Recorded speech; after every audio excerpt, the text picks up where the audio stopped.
आज तुम्हाला महत्त्वाची स्टॉक अपडेट देणार आहे HDFC ॲसेट मॅनेजमेंट कंपनी लिमिटेडबद्दल.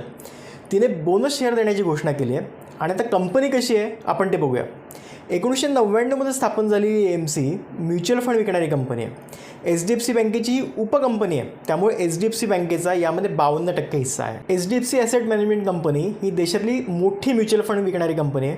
जवळजवळ 8 लाख कोटींची मालमत्ता ती व्यवस्थापित करते. म्हणजेच HDFC AMCकडे 8 लाख कोटींचा निधी आहे मॅनेज करण्यासाठी.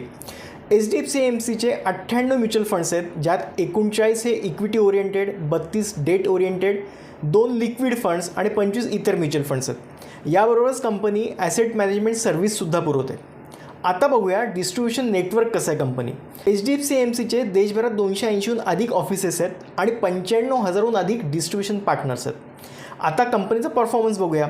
सप्टेंबरच्या क्वार्टरमध्ये कंपनीच्या नफ्यात इयरली बेसिसवर 24% वाढ झाली आहे आणि 718 कोटी रुपयांचा त्यांना नफा झाला आहे. गेल्या वर्षीच्या सप्टेंबरच्या याच क्वार्टरमध्ये 576 कोटींचा नफा झाला होता, म्हणजेच नफ्यात वाढ झाली. आणि आता महत्त्वाची अनाऊन्समेंट ती सांगतो.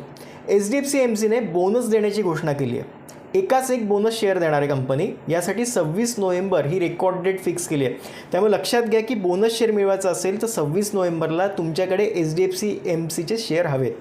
आणि ज्यांच्याकडे HDFC AMCचे शेअर नसतील पण त्यांना बोनस शेअर हवे असतील तर त्यांनी 25 नोव्हेंबरपर्यंत तो शेअर घेतला तर बोनस शेअर मिळण्यास ते पात्र ठरतील. पण महत्त्वाची सूचना आहे, बोनस शेअर मिळतो म्हणून कोणत्याही कंपनीचे शेअर्स घ्यायचे नसतात. तिचा पास्ट परफॉर्मन्स आणि फ्युचर प्लॅनिंग बघूनच निर्णय घ्यायचा आहे. आवडलं असेल तर लाईक करा आणि शेअर करा. तुम्ही शेअर घेताय का हे मला नक्की कमेंट करून सांगा.